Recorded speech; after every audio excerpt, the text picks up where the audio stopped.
Salam sejahtera untuk kita semuanya dimanapun Anda berada. Bertemu kembali bersama dengan saya, Pendeta Daniel Siswanto, dan kita melanjutkan akan pelajaran sekolah sahabat kita. Saudara, kita telah tiba di pelajaran yang keempat di triwulan terakhir atau triwulan keempat di tahun 2021 ini. Dan pekan ini, judul pelajaran kita adalah Mengasihi Tuhan Allahmu. Sebelum kita lebih lanjut pelajaran kita, mari kita tunduk kepala dan berdoa.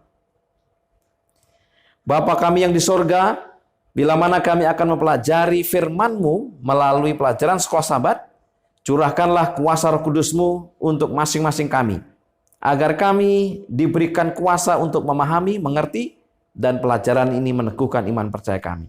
Terima kasih ya Tuhan, inilah doa dan harapan kami. Dalam nama Yesus, kami berdoa. Amin. Mengasihi Tuhan Allahmu. Ayat hafalan terdapat di dalam Ulangan 6 ayat yang kelima. Kasihilah Tuhan Allahmu dengan segenap hatimu, dan dengan segenap jiwamu, dan dengan segenap kekuatanmu. Saudara sekalian, dalam tradisi Yahudi, salah satu doa yang paling penting diambil dari Ulangan 6. Doa ini dikenal dengan istilah Shema. Tuhan diperkenalkan sebagai satu-satunya Tuhan yang benar dalam ayat ini. Dia meminta kita untuk mengasihi Dia dengan segenap hati kita. Pertanyaannya adalah, apakah itu tugas yang mudah atau tugas yang menantang? Pelajaran hari Minggu, mengasihi Allah. Ulangan 6 ayat 1 sampai dengan 2. Inilah perintah, yakni ketetapan dan peraturan yang aku ajarkan kepadamu atas perintah Tuhan Allahmu untuk dilakukan di negeri kemana kamu pergi untuk mendudukinya, supaya seumur hidupmu engkau dan anak cucumu takut akan Tuhan Allahmu dan berpegang pada segala ketetapan dan perintahnya yang kusampaikan kepadamu, dan supaya lanjut umurmu. Saudara sekalian, apa arti kalimat inilah perintah pada ayat di atas? Kalimat ini menunjuk pada ketetapan dan peraturan yang Allah perintahkan untuk diajarkan. Ketika Musa mengucapkan kalimat ini, yang dia maksudkan adalah 10 hukum yang baru saja dia tuliskan. Ulangan 5 ayat 1 sampai dengan 20. Perintah yang dimaksud adalah perintah yang sempurna, perintah yang mencakup semua.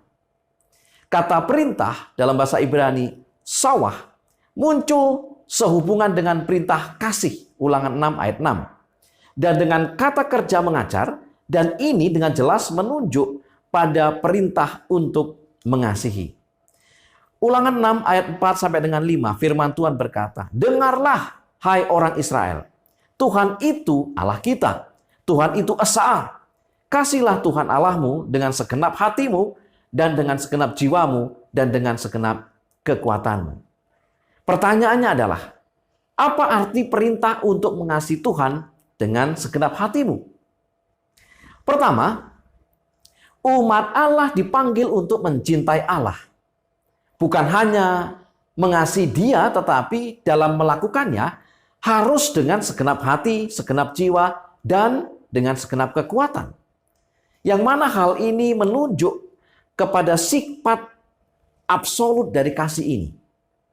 Yang kedua, kasih kita kepada Allah haruslah jauh melebihi kasih kita kepada segala sesuatu dan kepada semua orang dimanapun juga. Karena Dia adalah fondasi dan dasar dari segala kehidupan dan keberadaan serta segala sesuatu lainnya. Mengasihi Dia haruslah menempatkan kasih kita terhadap hal-hal yang lainnya dalam perspektif yang tepat. Yang ketiga, Tuhan menginginkan setiap orang dari kita, walaupun merupakan bagian dari sebuah tubuh yang besar, harus setia kepadanya secara individu. Dan fondasi dari kesetiaan itu haruslah kasih kita kepadanya. Karena apa? Karena kita mengetahui siapa Dia sesungguhnya dan apa yang telah Dia lakukan untuk kita. Ketika Yesus menyatakan perintah kasih sebagai hukum yang terutama, Yesus selaras dengan apa yang disampaikan Musa tentang perintah itu. Markus 12 ayat 19 sampai dengan 30, jawab Yesus, Hukum yang terutama ialah dengarlah, hai orang Israel, Tuhan Allah kita, Tuhan itu esa. Kasihlah Tuhan Allahmu dengan segenap hatimu, dan dengan segenap jiwamu, dan dengan segenap akal budimu, dan dengan segenap kekuatanmu. Di pelajaran hari Senin, takut akan Allah. Ulangan 10 ayat 12. Maka sekarang, hai orang Israel, apakah yang dimintakan daripadamu oleh Tuhan Allahmu, selain dari takut akan Tuhan Allahmu, hidup menurut segala jalan yang ditunjukkannya, mengasihi Dia, beribadah kepada Tuhan Allahmu dengan segenap hatimu dan dengan segenap jiwamu. Secara umum, takut akan Allah berarti kita diliputi rasa kagum dan hormat karena mengetahui siapa Dia, otoritas, kuasa, keadilan, dan kebenarannya. Khususnya dibandingkan dengan keberdosaan, kelemahan, dan ketergantungan kita yang penuh kepadanya. Kita menyadari kehadiran Allah di mana-mana dan di setiap saat. Mazmur 139 ayat 2 sampai dengan 12 menyimpulkan bahwa Allah hadir bukan hanya di gereja atau saat kita berdoa. Allah juga hadir di kantor, di dapur, di kamar tidur, di pasar. Allah hadir saat kita bersama orang lain atau saat kita sendirian. Ia hadir di siang hari atau malam hari. Mengasihi Allah berarti mengasihi Dia sebagai pribadi. Pribadi yang menciptakan alam semesta dan kita. Pribadi yang memberikan hukum-hukumnya. Pribadi yang datang di tengah-tengah manusia. Yang menjadi juru selamat. Yang menjadi imam besar. Yang adalah hakim yang adil. Mengasihi Allah bukanlah sebuah teologi atau tradisi budaya. Itu juga bukanlah mengasihi dengan prinsip yang abstrak. Yesus mengatakan, "Jikalau kamu mengasihi aku, kamu akan menuruti segala perintahku." Yohanes 14 ayat 15. Yesus juga berkata, "Sesungguhnya segala sesuatu yang kamu lakukan untuk salah seorang dari saudaraku yang paling hina ini, kamu telah melakukannya untuk aku." Matius 25 ayat yang ke-40. Apa artinya takut akan Allah dan mengasihi Allah? Efesus 2 ayat 1 sampai dengan 10. Israel kuno, mereka telah ditawan di Mesir di mana sebelumnya mereka dihukum dalam perbudakan dan tekanan. Dan hanyalah karena kasih dan kemurahan Allah bagi mereka sehingga menuntun pada sebuah penebusan yang besar. Ulangan 5 ayat 15, sebab haruslah kau ingat bahwa engkau pun dahulu budak di tanah Mesir dan engkau dibawa keluar dari sana oleh Tuhan Allahmu. Jadi, tidaklah mengherankan bahwa mereka yang patut untuk mengasihi dan takut akan Allah pada saat yang sama. Karena Kristus telah mati buat kita dan dengan demikian memberikan kepada kita hidup yang baru di dalam Dia. Di mana termasuk di dalamnya kemerdekaan dari dosa dan penghukuman dari masa lalu. Dengan demikian, kita memiliki alasan mengapa kita harus takut akan Allah dan mengasihi Dia. Tidaklah mengherankan, pekabaran bagi dunia di zaman akhir sebelum kesudahannya adalah seruan untuk takutlah akan Allah. Wahyu 14 ayat 6 sampai dengan 7. Di pelajaran hari Selasa, Dia mengasihi kita lebih dahulu. Saudara sekalian, walaupun dalam kitab Ulangan semua nasihat yang memberikan amaran kepada bangsa Israel supaya umat ini harus menuruti perintahnya, ketetapannya, dan peraturannya, namun yang pertama dan paling utama bagi mereka adalah mengasihi Allah dengan segenap hati, jiwa, dan kekuatan. Dalam artian secara totalitas. Nah, apakah yang menjadi alasan bagi Israel dan bagi kita untuk menunjukkan kasih kepada Allah secara totalitas? Pertama, karena Tuhan telah menyatakan kasih-Nya kepada Israel lebih dari sekedar kata-kata, tetapi dalam bentuk tindakannya yang nyata. Dan meskipun ada kekurangan-kekurangan mereka, kegagalan-kegagalan mereka, dosa-dosa mereka, kasih Allah bagi mereka tetaplah teguh. Yang kedua, karena kasih Allah bagi kita telah dinyatakan sebelum kita ada. Dalam kasih itu, rencana keselamatan telah diletakkan sebelum dunia dijadikan. Efesus 1 ayat 4. Sama seperti yang Ellen G. White katakan, rencana penebusan kita bukanlah suatu buah pikiran yang lahir belakangan. Suatu rencana yang dirumuskan sesudah Adam berdosa. Rencana tersebut adalah wahyu yang sesuai dengan pernyataan rahasia yang didiamkan berabad-abad lamanya. Roma 16 ayat 25.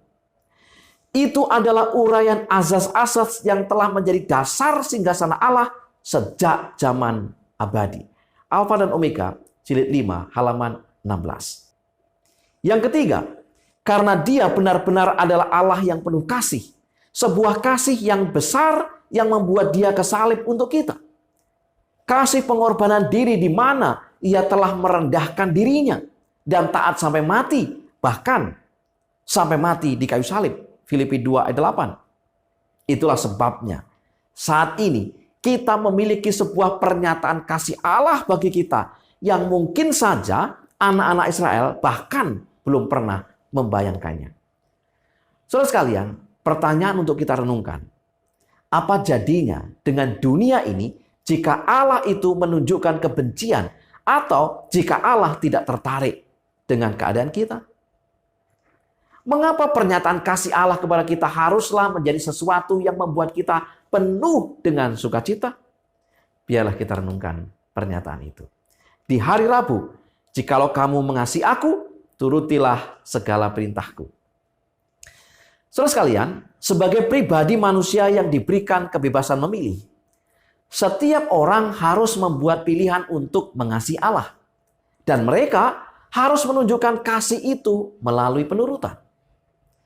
Beberapa ayat dalam kitab Ulangan menyatakan tema yang sama, yaitu mengasihi Tuhan dengan berpegang pada segala ketetapan, peraturan, dan perintahnya. Ulangan 5 ayat 10, Ulangan 7 ayat 9, Ulangan 10 ayat 12, Ulangan 11 ayat 1. Kasih menuntun pada perintah karena perintah Allah adalah ekspresi dari kasihnya. Ulangan 7 ayat 8. Kasih menuntun pada penurutan akan perintah karena kita mengasihi Allah. Ulangan 7 ayat yang ke-9. Mengasihi Allah itu tidak dapat dipisahkan dari penurutan kepadanya. Yohanes mengatakan, sebab inilah kasih kepada Allah, yaitu bahwa kita menuruti perintah-perintahnya. 1 Yohanes 5 ayat 3. Dan Yesus mengatakan, jikalau kamu mengasihi aku, kamu akan menuruti segala perintahku. Yohanes 14 ayat 15. Ayat-ayat ini sungguh-sungguh mengungkapkan pengajaran dasar tentang mengasihi Allah. Kasih kepada Allah haruslah dinyatakan melalui penurutan kepada Allah. Penurutan kepada Allah berarti penurutan pada hukumnya, termasuk perintah keempat, yaitu hari Sabat. Saudara sekalian, apakah penurutan pada hukum Allah membuat seseorang menjadi legalisme?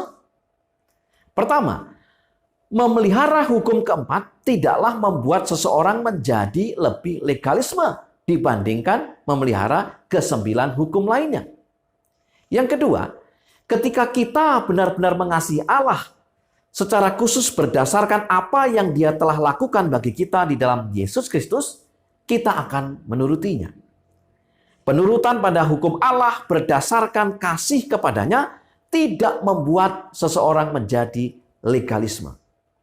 Yang ketiga, pada waktu Musa mengatakan berulang-ulang kepada bangsa Israel untuk mengasihi dan menuruti Allah, dia mengatakan hal ini setelah mereka telah ditebus dari Mesir. Artinya, kasih dan penurutan mereka adalah sebuah respon terhadap penebusan yang Allah telah berikan kepada mereka. Mereka telah ditebus oleh Tuhan. Sekarang, mereka akan memberikan respon melalui menuruti perintahnya dengan setia. Penurutan mereka tidak membuat mereka menjadi legalisme. Mazmur 119 ayat 97. Firman Tuhan berkata, Betapa kucintai Tauratmu. Aku merenungkannya sepanjang hari. Di pelajaran hari Kamis, hukum yang terutama. Kitab Perjanjian Lama dan Perjanjian Baru adalah bagian yang tidak boleh dipisahkan. Perjanjian Baru dalam pernyataannya tentang Yesus dan penjelasan teologis dari kehidupannya, kematiannya, kebangkitannya, dan pelayanan imam besarnya menunjukkan pada pemenuhan dari lambang-lambang dan nubuatan-nubuatan dalam Perjanjian Lama. Dalam banyak cara, Perjanjian Lama membentuk latar belakang, konteks, dan dasar dari Perjanjian Baru. Kedua bagian ini menyatakan kebaikan dan kasih Allah. Dalam menjawab pertanyaan atau memberikan penegasan, Yesus sering mengutip apa yang ditulis dalam Perjanjian Lama. Pertanyaannya adalah, bagaimana Yesus menjawab pertanyaan seorang ahli Taurat tentang hukum yang paling utama? Markus 12 ayat 28 sampai dengan 30. Saudara sekalian, Yesus langsung merujuk pada Ulangan 6. Dimulai dengan ungkapan, dengarlah hai Israel, Tuhan itu Allah kita, Tuhan itu Esa. Ulangan 6 ayat 4. Dan kemudian mengutip ayat berikutnya juga tentang mengasihi Allah dengan segenap hati, jiwa, dan kekuatan. Dia menunjuk pada penegasan inti tentang Tuhan sebagai Allah mereka satu-satunya. Dan berdasar kebenaran yang besar ini, mereka dipanggil untuk mengasihi Dia yang terutama. Bagi para ahli Taurat kuno yang menyalin Taurat, kalimat dengarlah hai Israel, Tuhan itu Allah kita, Tuhan itu Esa, ini berisi inti dari identitas bangsa Israel dan misinya sebagai umat Allah untuk bersaksi kepada dunia di mana saja, kapan saja, pada pagi dan malam hari, saat lahir dan saat kematian, tentang siapa Allah itu, yaitu Allah yang unik yang mengasihi umatnya. Bagi umat Allah di zaman akhir, apakah makna seruan mengasihi Tuhan dengan totalitas kita dengan menuruti hukum-hukumnya? Pertama, pada hari terakhir, ketika peristiwa-peristiwa terakhir dinyatakan dan semua orang dipanggil untuk memilih berdiri di satu sisi dalam cara yang paling dramatis, perintah-perintah Allah, Wahyu 14 ayat 12, akan memainkan peran yang sangat penting. Yang kedua, pada akhirnya, sisi yang kita pilih, bahkan ketika berhadapan dengan penganiayaan, akan didasarkan pada apakah kita sungguh-sungguh mengasihi Allah atau tidak. Itu menjadi isu yang menentukan. Dan kita dapat datang untuk mengasihi Allah dengan segenap hati dan jiwa dan kekuatan hanya ketika kita datang mengenal Dia untuk diri kita sendiri dan mengalami kebaikan, cinta, dan kasih karunia-Nya untuk diri kita sendiri. Jika perlu, kita pun rela mati untuk itu. Saudara-saudaraku yang dikasihi Tuhan, sebagai kesimpulan pelajaran sekolah sahabat kita. Yang pertama, umat Allah dipanggil untuk mencintai Allah.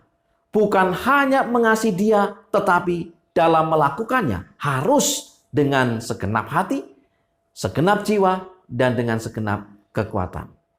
Yang kedua, karena Kristus telah mati buat kita, dan dengan demikian memberikan kepada kita hidup yang baru di dalam Dia, di mana termasuk di dalamnya kemerdekaan dari dosa dan penghukuman dari masa lalu kita. Dengan demikian, kita memiliki alasan mengapa kita harus takut akan Allah dan mengasihi Dia. Yang ketiga, Tuhan telah menyatakan kasih-Nya kepada kita lebih dari sekedar kata-kata, tetapi dalam bentuk tindakannya yang nyata. Dan meskipun ada kekurangan-kekurangan kita, kegagalan-kegagalan kita, dosa-dosa kita, kasih Allah bagi kita tetaplah teguh. Yang keempat, kasih kepada Allah haruslah dinyatakan melalui penurutan kepada Allah. Penurutan kepada Allah berarti penurutan pada hukumnya, termasuk perintah keempat, yaitu hari Sabat. Dan yang kelima, Dengarlah hai Israel, Tuhan itu Allah kita, Tuhan itu Esa. Ulangan 6 ayat 4. Dan kemudian mengutip ayat berikutnya juga tentang mengasihi Allah dengan segenap hati, jiwa, dan kekuatan. Dia menunjuk pada penegasan inti tentang Tuhan sebagai Allah mereka satu-satunya, dan berdasarkan kebenaran yang besar ini, mereka dipanggil untuk mengasihi Dia yang terutama. Saudara sekalian, saya dan saudara dipanggil untuk mengasihi Dia yang terutama. Itulah pelajaran sekolah sahabat kita. Biarlah kita akan sungguh-sungguh merenungkan akan pelajaran ini. Dan sebelum kita akhiri, mari kita tunduk kepala dan berdoa. Bapa kami yang di sorga, bila mana ada hal-hal yang tidak kami mengerti, tolong kami, curahkanlah kuasa Roh Kudus-Mu, meteraikanlah dalam hati dan pikiran kami, sehingga kami boleh mendapatkan pengertian yang baik, memahami dengan baik, dan kami menjadi pelaku-pelaku firman. Berkati umat-umat Tuhan dimanapun mereka berada, sehingga mereka boleh bertumbuh di dalam iman percaya mereka. Dalam nama Yesus kami berdoa. Amin. Saudara-saudaraku yang kasih Tuhan, mari kita terus mempelajari akan pelajaran sekolah sahabat kita. Dan dengan penuh semangat, kiranya pelajaran sekolah sahabat ini menjadi berkat bagi kita.